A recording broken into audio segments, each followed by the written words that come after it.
Okay, good evening, everybody.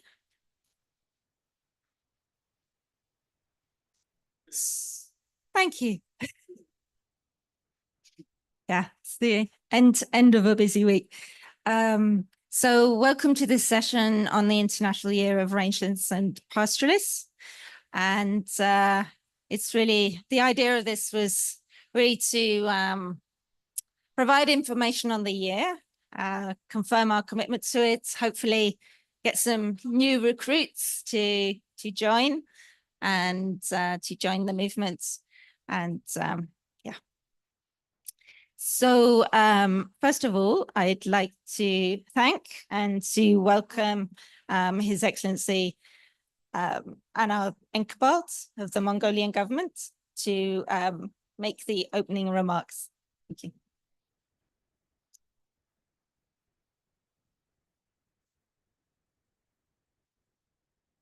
Sorry. Thank you. Good evening, everyone. My name is Anna Enkbalt. I'm okay. Distinguished delegates, ladies and gentlemen. First of all, on behalf of the government of Mongolia, let me avail myself of this opportunity to express the assurances of our highest consideration to all counterparts. As you may aware, by the initiative of the government of Mongolia and support of many countries, the General Assembly of the United Nations has declared the year of 2026 as the year as the International Year of Rangeland and Pastoralists. Taking this opportunity, let us also express our sincere gratitude for that more and more government and non-governmental organizations have expressed their support to the government of Mongolia. The Parliament of Mongolia has adopted the Resolution 153 of 2024 on taking some measures towards hosting the International Year of Rangelands and Pastoralists. It is with the pride in history and continuing strength of pastoralism in our country that the government of Mongolia proactively works towards International Year of Rangelands and Pastoralists in 2026 and has set aside the necessary national budget as well.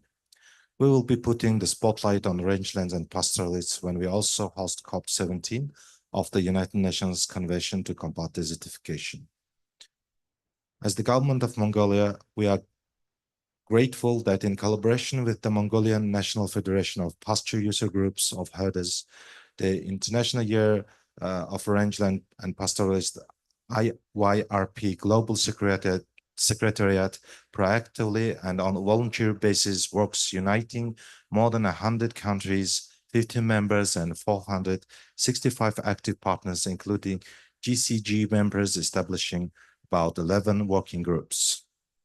It is right to make a note that in collaboration with you all, Mongolia has successfully organized International Rangeland Forum 2024, welcoming the year of IYRP. Providing a participation of all counterparts, the government of Mongolia will adopt roadmap and action plan for the International Year of Rangeland and Pastoralist.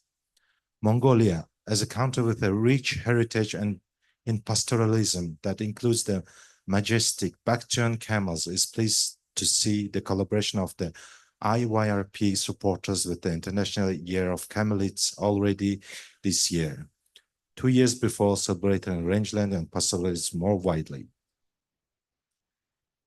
Lately. Mongolia encourages all actors, including pastoralists, scientists, academics, government officials, and business communities to use the opportunity of IYRP to increase the world's knowledge and recognition of rangelands and pastoralism, which have often been neglected or ignored, even though the rangelands cover more than half of the year's land mass and over 2 billion people benefit economically, directly and indirectly from extensive livestock production in the rangelands. It's time that we better understand, appreciate the value of and nurture and improve on time-honored practice that is proving to be very well suited for present times.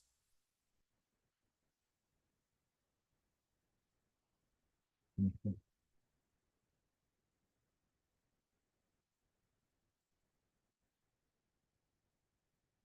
The coming year of 2026, it would be the great opportunity for my home country to share its challenges and achievements at the same time to contribute to the global environmental agendas.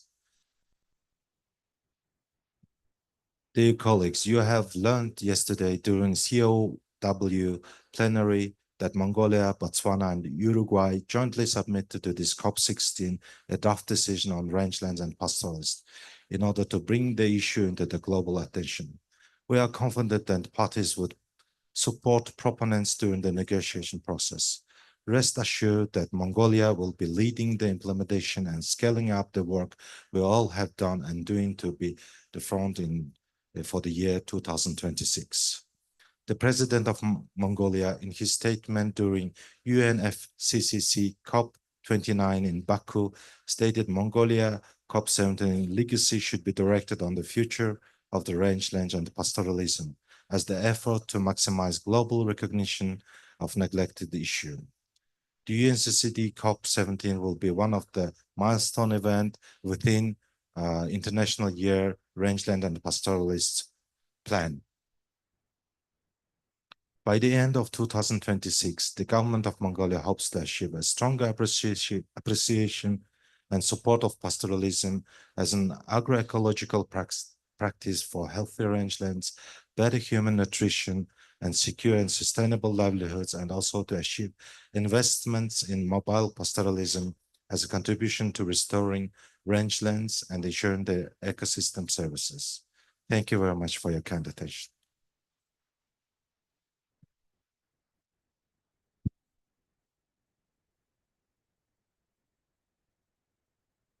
Thank you very much.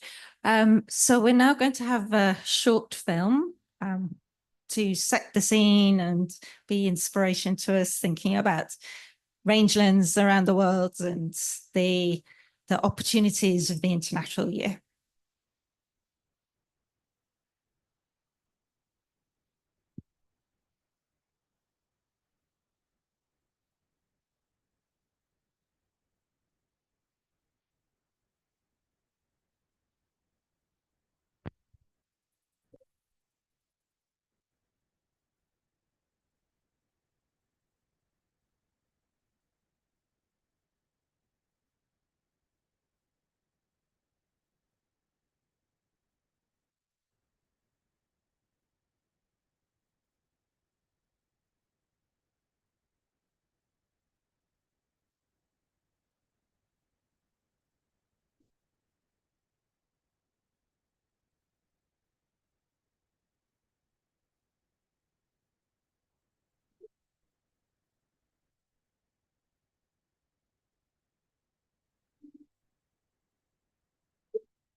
I think we realize we have to update that film. We get it. You don't really want your kids watching videos.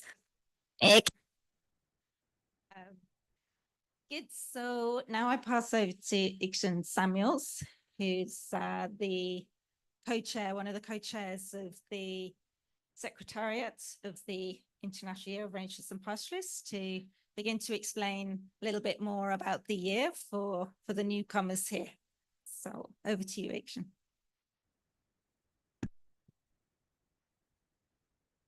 Yeah.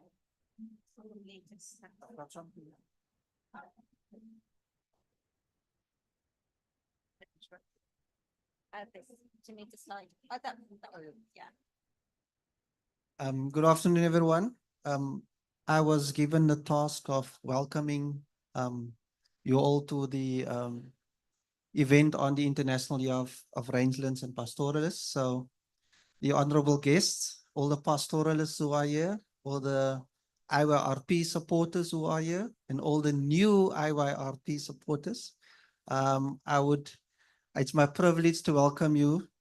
My role today is to explain to many of you, how we have gone about, preparing the soil for a successful International Year of Rangelands and Pastoralists. And in order to do that, I want to, and many other speakers will obviously add to what we have been doing, but I will go over why IYRP, but my role is to show you the structure that we have sort of formed and the operational processes that we are sort of undertaking as the Global Alliance. Maybe just a short distinction, we used to be a coalition, now we're alliance. It's a technical term because apparently alliance are much more permanent than a coalition. So that is one of the reasons we are now in alliance. It took me some time to understand it, but yeah. So just to reiterate why we would want an IYRP, and you have heard it many times before during the SCOP, is about the contribution, the invaluable contribution that pastoralists and the rangelands make to many aspects of our lives. We're not only talking about the environment, we're talking about the economy, we're talking about the social and cultural issues as well. And then, the myths that exist currently out there, even though, IYRP is not something that's, started last year, but those myths still exist about the issue of wastelands, the issue of herders are chasing the animals till the animals die, herders are causing wide-scale degradation, and all those myths that you need to break that and sort of provide more correct sort of understandings. And this knowledge gap that always exists in terms of, do we really understand pastoralists and the way of life? Do we really understand how the environment is functioning, particularly these dynamic systems that are affected by climate, by management, by governance, by the economics, and by any thing that could, change the way the rangelands are used. And it's something that we quite sort of advocating for in IYRP, and a land degradation neutrality working group with Munir and them have sort of led the way in terms of understanding or providing science-based evidence so that we can have the correct policies. And I think that document that you all have is particularly based on science, and these 8 calls for action that we are calling for is not something that we've sucked out of our thumb. There was some thorough work done behind the scenes on that. So please everyone grab 10 copies because Munir brought so many of them. And then the ethical investment, sustainable investment, it's not only about we're going to do something in pastoral lands, but we need to accommodate them. They should be part of the decision making, and most importantly, shouldn't be displaced because of any development. And then this is how I should also change the slide. We now an alliance, but this is how we are structured. So we are a massive alliance, and we needed to find a way of how we can, operate.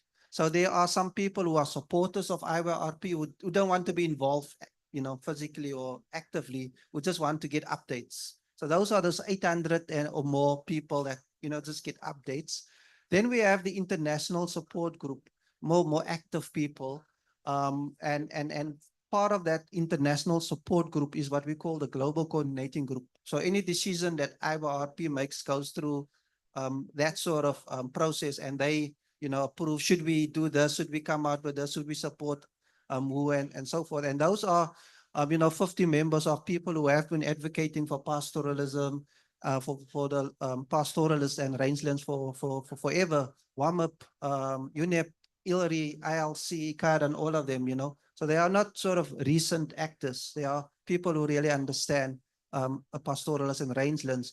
Then we've got what we are the Global Secretariat, 7 people who just are much more very active, almost on a day-to-day basis on, getting the functioning of the Global Coordinating Group. And I'm one of 3 co-chairs, and you will hear about the other ones now. But then there are people who are very much active in the communications. And then also Jonathan, who will talk about the working groups that he is coordinating.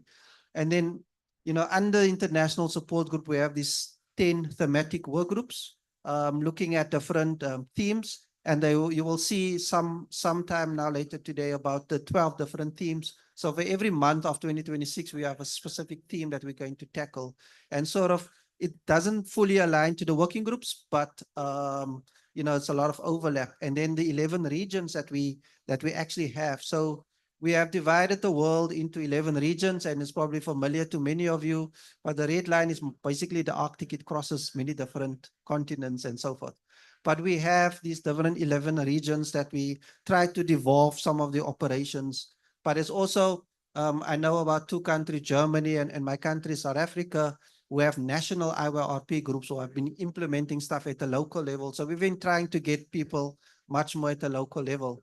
So the role of the support groups would be obviously to expand the network, get more organizations involved, but also, most importantly, provide a central role for pastoralists in the regional groups and the activities. So this is our ambitious plan, that we would like to have the voices of pastoralists and those on the ground heard, some of their recommendations, activities happening at various levels, and from a global level onwards, devolve resources, opportunities, like a platform to raise their voice, but also some other opportunities, and also support for policy and investment. It's an ambitious plan, but I think we have made so many sort of great strides in achieving, our vision, and this is what some of the next speakers are going to talk to you about. What we have been doing in order to get, the benefits to the local communities. I think that's all for me. I don't know. Yeah, thanks, Fiona.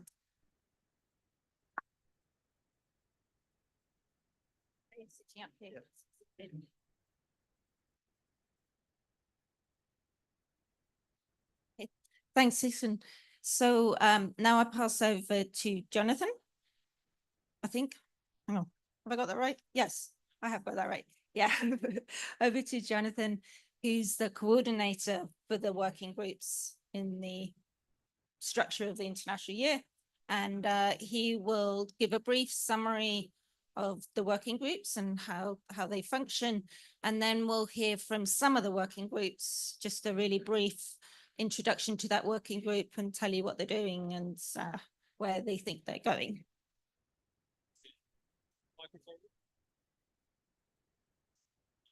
Okay, I'll use this one. Great, thank you, Fiona. Thank you, Ikshan, everyone else. Big thanks actually to the 3 chairs. Everything Ikshan just showed you is entirely voluntary. The power of the passion and the commitment to this is extraordinary, and the work of the 3 co-chairs is remarkable. There's a lot of work that goes into this. So yeah, good that you all saw, and you can all get a copy of one of the outputs from the LDN working group, just a good example of the benefits of the working groups and the kind of things they can deliver. Ikshan already showed, a major part of the purpose of the year is to increase understanding about the importance of rangelands, pastoralists for things like food security and economic development and so on, address knowledge gaps, address some of those myths, and promote informed science-based policy and legislation. So that's really the aim of these 10 working groups. I would say they've got 2 aims. One is to mobilize the argument so that we can say, as IYRP, what are we all about? What do we think about these significant issues? Secondly, they currently are the heartbeat of the international year. Now, the international year is 2026, but there's so much going on now, and this is all part of keeping it on people's radar, being here, talking about it, making sure everyone knows it's coming, and building that momentum, that critical mass that will make the year so successful. The 10 working groups, they've developed very organically. They really followed the interest of those members of the Alliance, correct. Completely voluntary, as I said. Most of I'd say on average, those working groups have got about 35 members, somewhere between 30, 40 members in each group. Most groups have a core half dozen, one or two people that are really most active and driving it. But the best groups are those where you've got a real good group of people that are really knowledgeable. There's a lot of real leading experts in there. Don't you always find the most expert people are the ones that have no time spare? So it's always hard to get the best people active, but somehow the working groups are managing. I'll quickly run through the 10. There's a group on afforestation and rangelands, did their work very quickly, published a brief about the risks of afforestation driven by the climate change agenda, and seeing grasslands, rangelands as kind of territory that can be used for planting trees. And that's a real new emerging threat for many rangelands. Pastoralism and gender, special mention for that group. I don't know how many members, 50, 60 members, easily the most active group, very dynamic, delivering all sorts of interesting things. I think we'll hear from the gender working group today. Good. There's a group on pastoralists and water. There's the group on pastoralists and land degradation neutrality. You can see their work. There's a group on rangelands and biodiversity, which is still at quite an early stage, developing messages, populating those messages, providing the evidence. Good group to get involved with if that interests you, because they need more expertise. There's a group on economics of pastoralism, also at quite an early stage, looking at things like understanding investments, safeguarding investments, developing value chains, promoting that diversity of the system. We've got one of the newer groups, but also very energetic, Pastoralist Youth. I know that the coordinator of that group was here. Oh, there he is, Jacob. Hi, big hand. Another energetic group that you'll hear about, I hope. Pastoralism and land rights, very vital, actually critical to every group. And so Natasha will tell you more about that and how challenging that group is. Not the group, but how challenging the subject that group has is. Careful. Pastoralism, climate change, obviously hugely important. Another group that needs more input. So if that's something that interests you, it's a good time to get involved because they're at quite an early stage. And mountain pastoralism, another one that's at quite an early stage and needs more members. So look, each group kind of operates in its own way. They meet virtually every 2 or 3 months. They're developing communications, messaging, briefing notes, reports, peer-reviewed papers, the gender working groups, compiling films on gender and pastoralism to do okay, I'm not going to talk about that. I'll come later. Sorry, spoiler. As I said, most groups, they're still delivering, they're still developing their outputs. They will welcome new members. So I'm probably the best person to come to, and I'll connect you with whoever you need to connect with. So just grab my name and my contacts. All the outputs from the group are on the IYRP website. There's a page for the global working groups, and you can download all of their outputs. That's all I need to say. Come and grab me before you leave if you want to. Please do get involved, first of all, and then come and grab me and tell me. Thank you. Okay. I'm not so involved in the regional groups, but they are very important. There's 11 regional groups. Ikshan showed you a map of their distribution. They are critically important for really keeping, in my view, 2 things. First of all, having that regional connection, because many issues around pastoralism become more specific, the more localized, the more regional you get. But also have been playing a really important role in translating messages into different languages. I know can I say this? The gender group produced a paper at one point, and within a week it was translated into 20 local languages. It's a great way of connecting what we're doing at this global level with people working at the ground. Just before we move on to the working groups, I think, Ikshan, it might be useful, particularly for the new people in the group, to explain what happens officially as from next year, because this is an informal group of supporting the move, but eventually it will become very official. And yeah, I'll leave it to you to explain. Thanks, Fiona. So what happens is the FAO has been obviously tasked to formally implement the IYRP. So next year, as I understand, suggestions were made that in January, the FAO will establish a IYRP secretariat. And then in February, they will establish the IYRP steering committee that will consist of 14 persons. Half would be governments and a government from each of the 7 FAO regions, and the others would be 7 non-state actors, and hopefully some IYRP supporting organizations and from the alliance would be part of that other 7 people who would then be tasked to, you know, from a FAO side to implement the international year. But the official launch, as I understand, will only happen in December 2025 in Rome, linked to a specific FAO event. I just don't know what it's called. But we're hoping that the alliance and the steering committee would work hand in hand to implement the IYRP and support each other. Yeah, so that's how the process will unfold from next month onwards. Thanks. Okay, so now we're going to just move on to some quick introduction to the different working group representatives that we have here at the COP. So starting off, Natasha. So Natasha's the lead for the pastoralism and land. Oh, I know it's land, but just the right title. You can say the right title of the working group. Because this was also something that we contended with for a while, because obviously issues of land are very complex when it comes to pastoral context.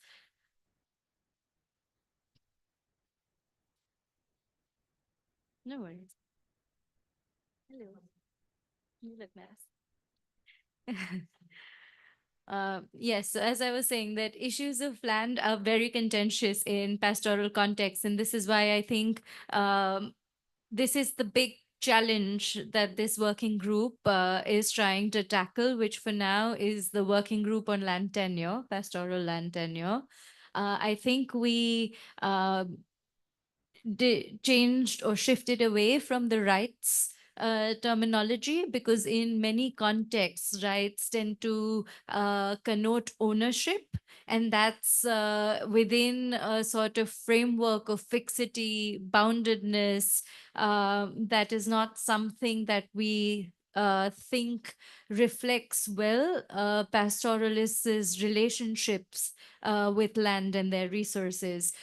So we've really gone back and forth, and this is also why, for example, we find ourselves moving quite slowly in the way that what we're working on unfolds. The Pastoralist Land Working Group consists of experts, consists of civil society organization members, pastoralist representatives, academics, and people from international organizations such as myself also within this group.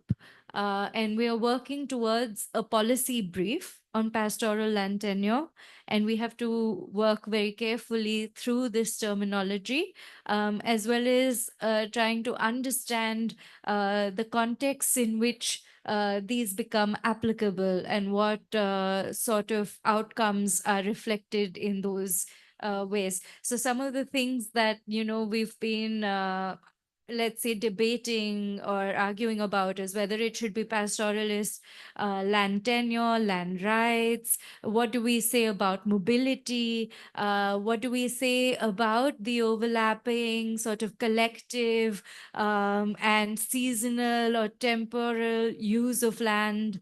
What do we say about things like the commons or communal land tenure, which has also been quite contentious, because that also goes back to sometimes property regime.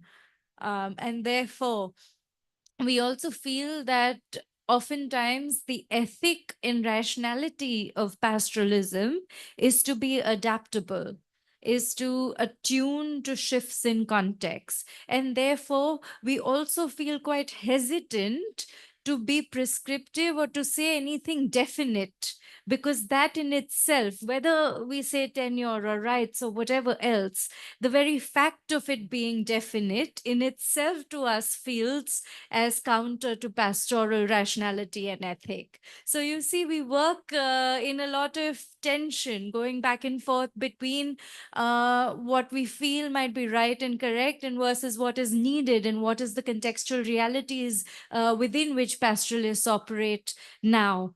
And therefore, this is where we are. But we hope that we can bring something to you quite soon, and something that can be informative towards the International Year of Rangelands and Pastoralists. Thank you. So now we'll hear from Munir, who leads the, what was the LDN. correct, LDN and, Land degradation and tribe.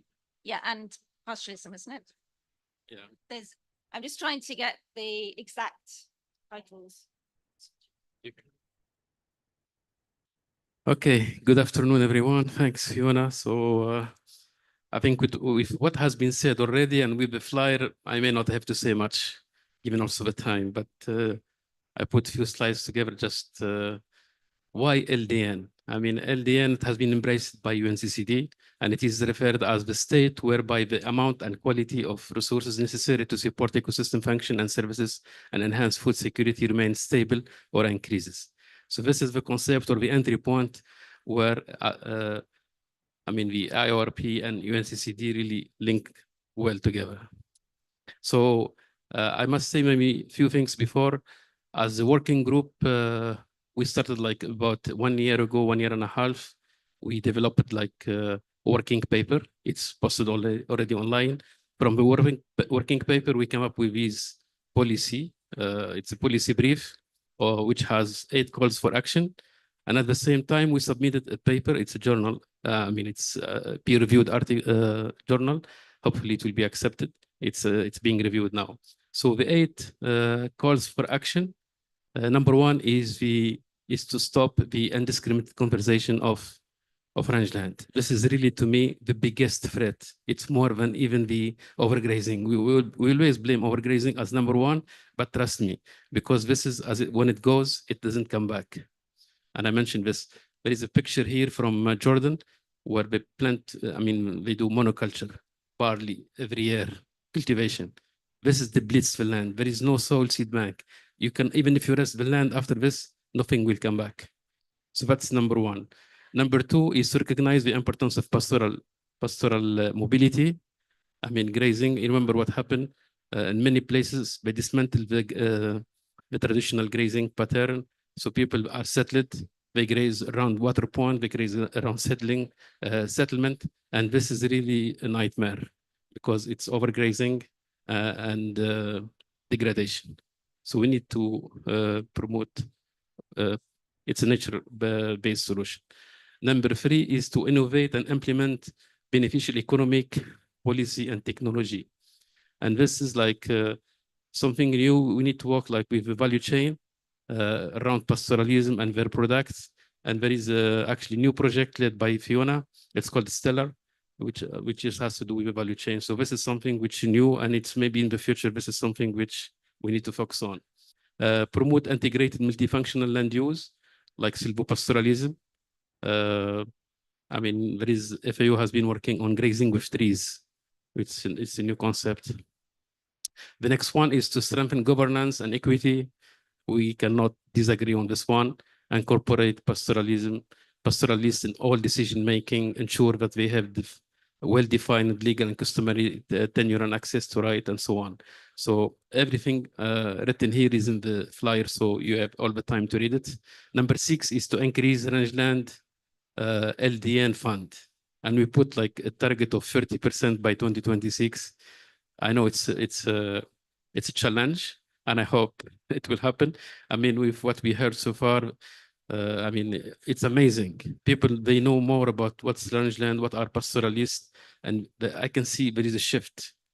And with the UN Decade on Ecosystem Restoration, with the International Year of Rangeland and Pastoralist, all this plays in our side. Number 7 is to commit LDN target to rangeland and pastoralism. This is to include rangeland restoration and sustainable pastoralism in UNCCD LDN target. Okay. Number 8 is to earmark knowledge and capacity building. We put a target of 27% of funding should be really into capacity development. And I think that's it. Thank you so much. And you will stick behind. If you have any question, I'm here. I think I stayed within 5 minutes. Yeah, hopefully we'll have some refreshments arriving so you can have a chat to ask more questions after the session. So now I call on Hannah, who will talk about the Gender and Pastoralism Working Group.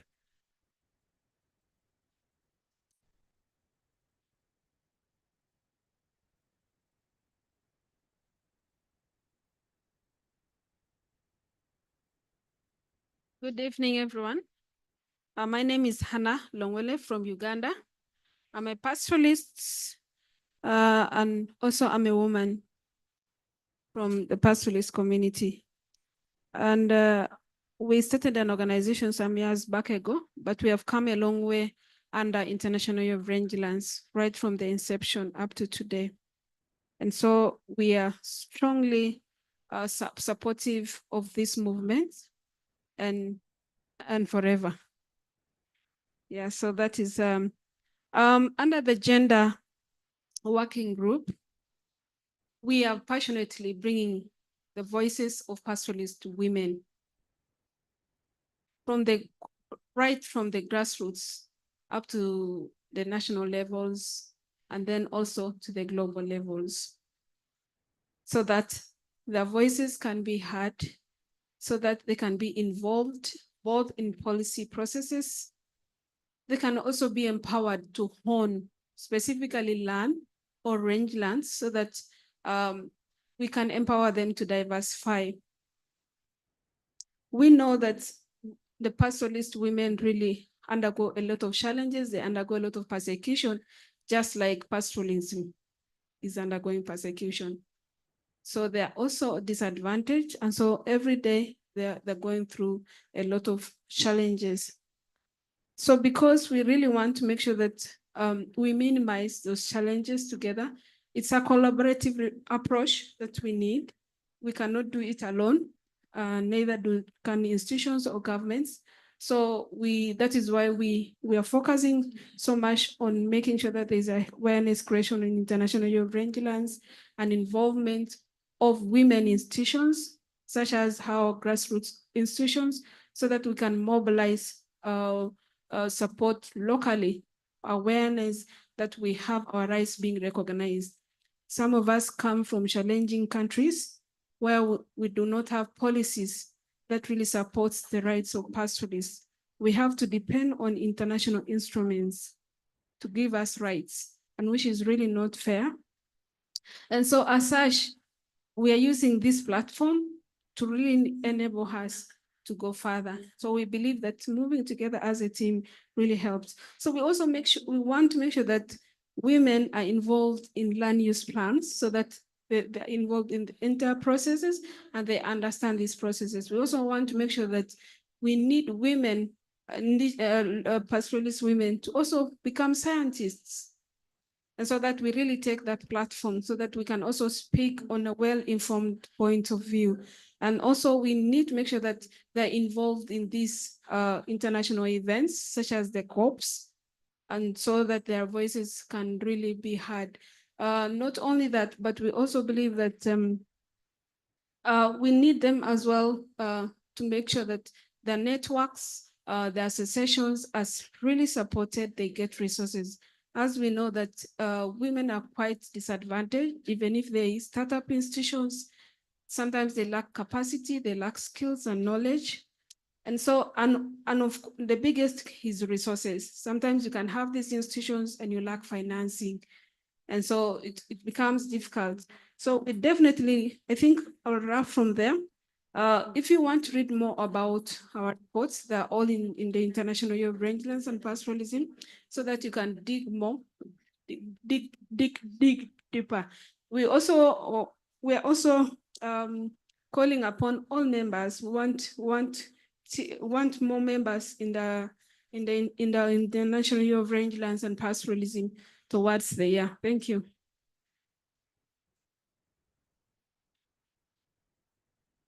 Great. Thanks so much, Anna. That was great. So now Jacob, who will tell us about the pastoralist and youth group. Hello and good evening. Sorry about my voice. It's it's for the Moran. So I had to just to contain for this room, but there's no harm of my voice. Yeah. As Fiona said, my name is Jacob Lakaitogo. I'm from Samburu community in Kenya, a pastoralist community by birth and by practice. It's good to say that because people say I'm a pastoralist because you have cattle. And sometimes you're not a pastoralist because you don't know what pastoralists are and you don't know what they're going through. You just have cattle and you don't know their life they have been living. And it's hard to go and represent them there saying that you are a pastoralist, just to say that. Anyway, so as a pastoralist youth, I can say I'm really glad and thank you everyone for having a chance to come and listen to this, because youth are not only the future of pastoralists and rangelands, but right now they are the task force and the engine behind the power of the IYRP 2026. I can say, because I mean, if Fiona retires, if Ikshan, Burma, who is going to be left behind? Like, if we as youth are not going to take part, to take up to these positions, I mean, and even Your Excellency, I know there's a time you will come and say, these boots are heavy for me. Let me hand over to a young person. And you look back and you see no one. Who are you going to give? So that's why we're asking that the youth should be given these positions, at least nurture them as they come up, so that when they going to take over, they know what they are going to take over and what they are going to do in those positions. As pastoralist youth, we identified that there is a voice that is missing, and that is pastoralist voice. It's a voice that has been missing for so long, and most of the time, not there. Talked about and not there. We have been doing much on our platform, and when we talk about a pastoralist youth, we're talking about a youth from a pastoralist background, practicing livestock, and at the age of 16 to 35 years, you qualify to be a pastoralist youth. And just to say that, because of different categories of being a youth, so we say that, and we say that it's one thing to talk about pastoralist, and it's another one thing to practice and to say pastoralist, to know who a pastoralist is. And that's why we are saying that there's need to be to protect this land, to protect the resources that are coming from the land. And because actually when we talk of pastoralist, we can't talk of pastoralist without rangelands. And we can't talk of rangelands just because rangelands are there. We talk of rangelands with animals. So if there's no animals there, we deem maybe not a rangeland, because we need those animals to graze so that we can have a protected. So as youth, as a pastoralist youth, we work with all these, the 10 working groups, because at the end of the day, it's us taking up from where each and everyone is there. So it's a combination of all the youth, the academia, the researchers, the pastoralist indigenous youth who does not know how to read and write, because we know their language and we come from there. I myself, I'm coming from a pastoralist community, Hannah is there. So if we have them and we have their voices and I'm learned, I can translate what they have to what the policy makers are saying. And I mean, we say like, it's you guys to listen to us, even down there, what they have to experience there. One thing we've been having as a challenge is the pastoralist youth. Okay, like I made myself dressed like this in my own country. They call me like primitive. Yeah. So you find like youth are so much scared away from being there. Like if you go to the centers, they see you like wearing like this, and then they say like you're not civilized. It's just that they judge you the way you are. And most of the time they are sidelined from the critical events and policy making processes. So I was saying, just to not waste time, I can say the role of the youth. We've been engaging in youth engagements. That is on social media. We've been so much on vocal. We have social media handles as youth working group.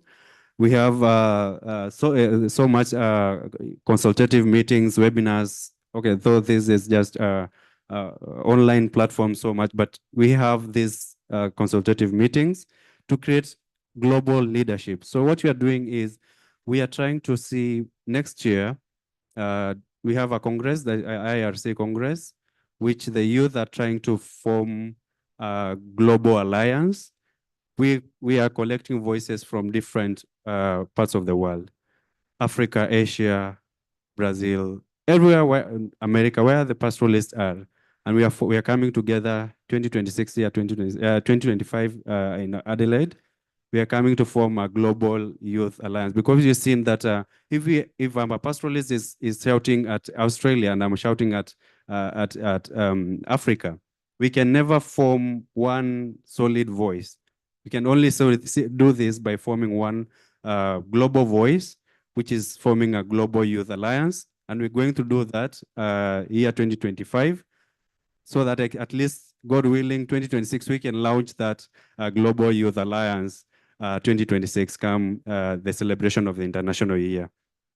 Again, we're going to link, as you know, 2026, we also have here the World Cup. So the working group is also trying to link so that we can see how we can collaborate and we can advertise year 2026 with World Cup. So we can see how we can, we are working on that. It's something still on the kitchen. We are doing that. And also, yeah, and also on this, using the UNCCD and other platforms, we're trying to force on the policy breakthrough, where we say that we need practicable policies that can work down there, not policies that just are on theoretical policies. It's not an abstract concept, like you just have to say, you know, this may work. We have to see and consult down the pastoralists themselves and come up with those policies. Thank you so much. I know I see Fiona here, and we see and we'll interact outside there. Thank you so much. Thanks. Perfect. So that's a bit of a taster of some of the thematic working groups. And now we're going to hear from two of the regional working groups. As Ken's on the stage, I'll start with him. But if you'd like to, Mr. Hijaba, if you'd like to start making your way towards the stage, then you can go next. So Ken, over to you. You're going to stay. Yeah, thank you.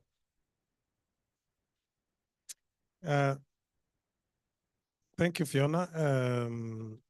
Good evening, everybody. I know we are tired. This is the last session of the week.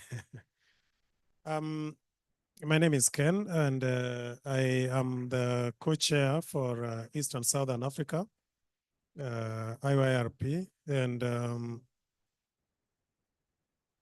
I think a lot of things have been said by Ikshan, but I would just wish to highlight how the East and Southern African IYRP, IISG is working. We have around 4 working groups, which is one on policy, another one on communication, another one on advocacy, and most recently, we are also having a group that is coming up on land tenure, land governance and tenure security. And again, we are made up of not only non-governmental organizations, but they are research institutions. Currently, University of Nairobi is involved, Kenyatta University is involved, the Southern African universities in South Africa and Zimbabwe are part of the team. And we have, under the policy working group, the first things that have so far been done is to do an inventory of policies that have a bearing to rangelands and pastoralists. And that's something that is ongoing. We usually have like bi-monthly online meetings, which different stakeholders are involved. But our working group is also linked to partly there's participation from Europe. So we also have a contribution from our colleagues in Europe, and basically that's what we are doing. We are, of course, working with the different grassroots organizations such as ACC, which Hannah just talked about, and I'll stop it at that.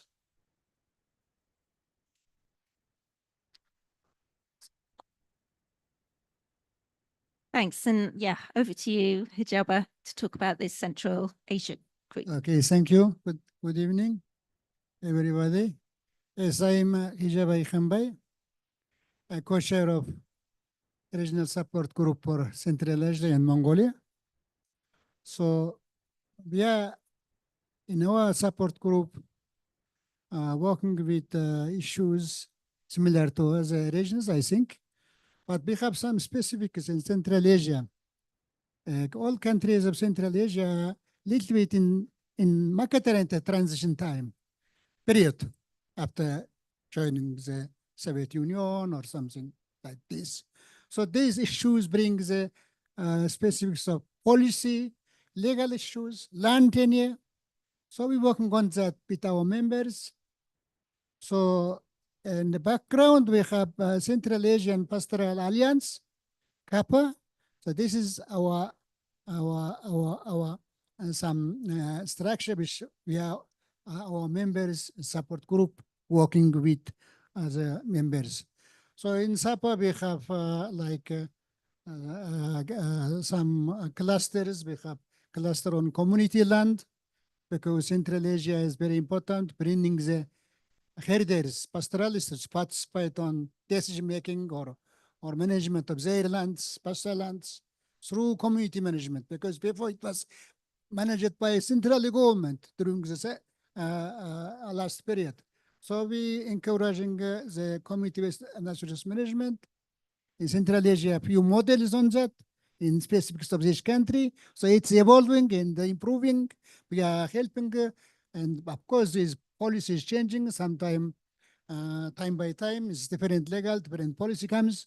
So in that regard, we are working with how to help pastoralists. And secondly, in our support group, we are working within Central Asian countries, also as well as with some other regions, people like researchers or organizations can support countries of our region, because that's also important. And lastly, we have some connections within the region on growing a little bit connections now. The countries now cooperating on animal husbandry issues and on marketing, product marketing. So on that's also trying to help pastoralists. They involve on these things like agroforestry issues. That's very important for Central Asia dry system. And then we have women in traditional knowledge. That's also very important, because during the Soviet time, all traditional things a little bit forgotten. Now we want to restore them and more knowledge passed from generation to generation. That also issues. And of course, we are working on pasture monitoring, and that issues also to monitor quality of pasture, state of pasture, time by time. It is because the degradation is high. And then policy cluster. Then trying some countries, some policies a little bit ahead, but it's again changing the policy issues, environment in each country. In some by time, we need to review it, support the organizations and herders and pastoralists, even working with local level, working with also, we are working at local level, our members, supporters working at very low level, local level and field level. Also, we are trying to influence from that, bring some issues to national policy. And of course, some regional, we have some regional meetings every year and half year online and face-to-face meetings, depending on what we can have resources. So that is in general on Central Asia and Mongolia support group for International Year of Rangelands and Pastoralists. I think the same with all of you. So we are trying to do something to use our this general umbrella IYIP to help pastoralists. Thank you. Great. Okay, so we do have one more representative here from of South Asia, but you'll come on later. I think come on after Enrique has presented some of the events. No, because she's going to talk about Bhavana is going to talk about the women's gathering. So yeah, I think it will be a good way to finish off. Yeah, we'll just have that final presentation. Thank you. Good evening, everyone. Thank you for being here and thank you for the invitation. My name is Enrique Micho. I am one of the 3 co-chairs of the Global Alliance of the IYRP. And then I will present briefly our roadmap to IYRP 2026. Next slide, please. Or do you have? Okay, the green one. Thank you. Okay, so these were the regional IYRP support groups that are already presented, that are 11. But I don't want to repeat this again. I just want to talk what the main goals we want for this group, and it's mainly an impact at a local level. So we want this celebration to be bi-directional, like to be from local to regional to global for policymakers, as we're here in a COP. But then we need to also bring it from global to regional to local. And then we need to keep the focus that this International Year of Rangeland and Pastoralists have these very important parts. The rangeland, that is a landscape, the animals, that we cannot talk about rangelands without the grazers, that are the domestic ones, the semi-domesticated, and also some wild grazers that are also under management. But the most important part of this is the pastoralists. So some people sometimes forget that part and say International Year of Rangelands. It's rangelands and pastoralists, and pastoralists are the heart of this. So we need to get the impact at the local level by promoting pastoralist organizations and also their activities that they are making. This is a map I already showed yesterday. It's in the website of IYRP if you want to download it in the resource material that shows the biodiversity of pastoralism. When we talk about pastoralism and we talk about grasslands, we need to talk necessarily about biodiversity. And this picture is really beautiful and it's showing all the diverse rangelands in the world. So this means it's also a big challenge to put all these different diversity together, but it's also a very beautiful opportunity to bring all this music, these colors, all these varieties of rangelands from all around the world together. No? And this is what was already told, regional groups that are which are distributed, the distribution of the regions around the world. Going to pass this very fast. And then the roadmap. Now we have identified events at all 3 levels. And I'm only bringing here some examples because we want now to call all of you to bring all the events that you can, you have mapped to put them all together here. So at a global level, we can talk about the International Rangeland Congress that is going to happen on 2025 on Adelaide, Australia. Then the Pastoralist Gathering that is going to happen in Spain next year, and the Mera plus 15 Global Gathering of Women Pastoralists in India. And this is we're going to talk more about. At the regional level, we have identified the West Africa Agro-Pastoralist Conference that just happened a couple of weeks ago in Senegal, the South Africa 60th Annual Grassland Society Conference that is going to occur on July 2025 in South Africa, but also some regional gatherings that we think that this is the important part, that we all the working, the regional support groups of the IYRP should get together and focus and promote some event, focus on herders and focus on cultures and focus on people. So we just put 3 of them here. The East African region meeting of pastoralists that is going to happen in June 2025 in Kenya. Then the regional Yak Festival, we don't have exact date, that's why we didn't put it, in Mongolia. And then an Andean region gathering that we're also promoting by the network Pastor Americas, that is going to be a meeting held during 2025 in Peru. Then at the local level, at the third level, the local level, that is the most important part of this celebration, we're still mapping Pastoralist 7 at the local level all around the world. So we invite you to kindly please provide us with your information, then we can start mapping events at the local level, and we can promote them being part of this celebration during next year in the roadmap for 2026. And what do we have for 2026? Now, the IYRP Global Alliance have identified or proposed 12 global themes for 2026. Well, actors will engage with 1 theme per month during the whole year. So, for example, for January, we have like general who are the pastoralists and what are rangelands. For February, securing mobility and access. March, so the social and economic services of rangelands. For April, climate change and resilience. For May, biodiversity and ecosystem services. For June, soils, water, and land use. In July, sustainable livestock and consumption. In August, indigenous knowledge and culture. For September, sustainable livestock production. For October, pastoralist women. In November, pastoralist youth. And for December, sustainable technology and innovations. Then each region should interpret this and then implement these themes, but to address regional needs and regional priorities. Then we are going to propose, this is in a very early draft, that's why I didn't put it here in the presentation, some boxes where we should put the activities. For example, we'll have the academic part in one box. If, for example, we plan to have a summer school, we propose to have a webinar, so we put it in that box. Then some activities for race awareness, for example, a TV spot or a video that we can reach people that are not actually pastoralists, but we are interested in having them raising the awareness. Then we're proposing another box made up more on the political level that will be like for build advocacy for policymakers. Another box on the celebrations itself. As I put it in the previous slide, we will look for promoting celebrations at a local level. We want this to go to celebrate people and to celebrate pastoralists. And the last box is just to build up institutions, but basically community-based organizations. And one final part is what was already mentioned by Ikshan, that we are the Global Alliance of IYRP. We are a totally volunteer group.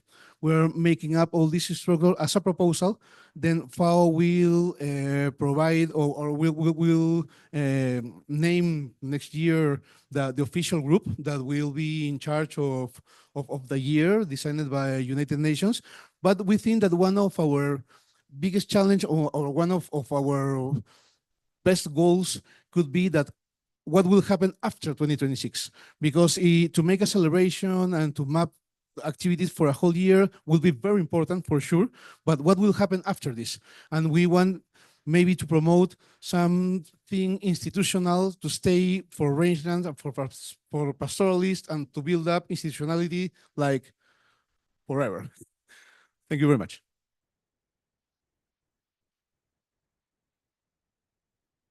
Thanks.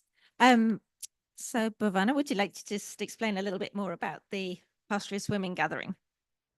Hello, I'm Bhavna from India. I'm also part of the South Asia working group, and I'm also come from the pastoralist community. I'm also part of the gender working group. In South Asia, we are engaged with a different stakeholder to support our YRP. We engage with the government for the workshop on the rangelands, and gender working group. I think we are very active group at the YRP, and we are doing a gathering of the pastoralist women. In 2010, there is one gathering of the pastoralist, global gathering, pastoralist women. Now we are also revisiting that gathering, Mera Plus 50.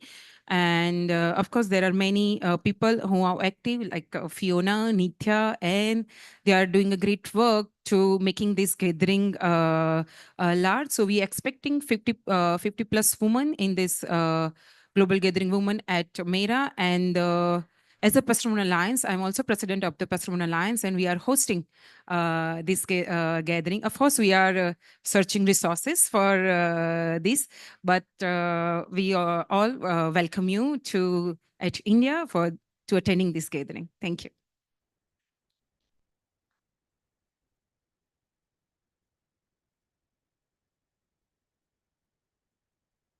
So we got a little bit of time, but what's the feeling? Do you want to ask some clarifying questions here?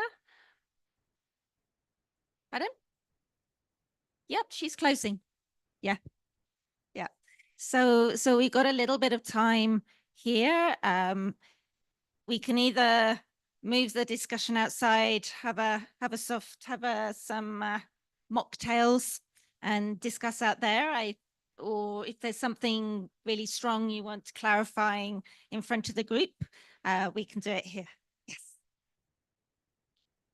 Thank you very much, Fiona. Do we have a date for the IYRP? And the other one, how do we get involved? Thank you. So absolutely 2026, but the whole of the year basically is the International Year of Rangelands and Pastoralists. And so as Ikshan explained, what we have here is kind of it's been the informal preparations and advocacy and lobbying and preparing and getting things mobilized informally, but there will be a formal state level process that will be instigated, taken forward by FAO, but that will not start until really formally the end of 2025. I mean, they will set up, as Ikshan was saying, they will set up a committee and a steering group for that. And yeah, and then in December, that whole formal process will start, and that will be very high level, state level engagements taken forward by FAO. So you have, I think, as a government representative, you have two choices. You're absolutely very, very welcome to be involved in the informal process. And then there will be the formal process starting then. And then I think you've got a very important role in between of making that link, with what's going on already and preparing your government as well, lobbying within your government to get that support for the year. And I mean, I think you're going to be very busy with also raising the issues up through UNCCD and this Rangelands Coalition. So, I mean, all of that is part of this kind of momentum, movement, groundswell to the international year.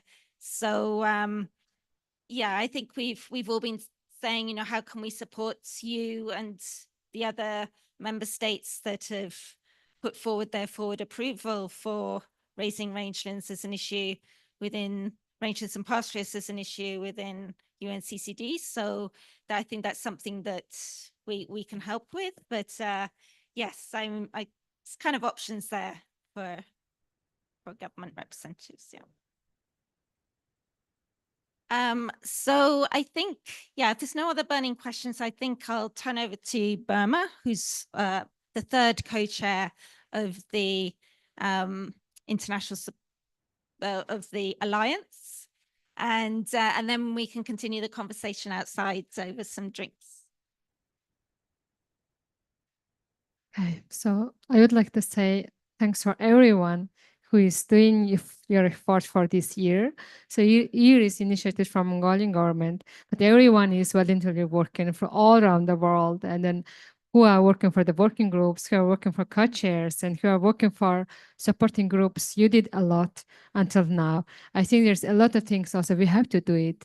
So then the co-chairs, among the co-chairs, we have discussed that we have to clarify all actions that's going to be happening in 2025 and 2026.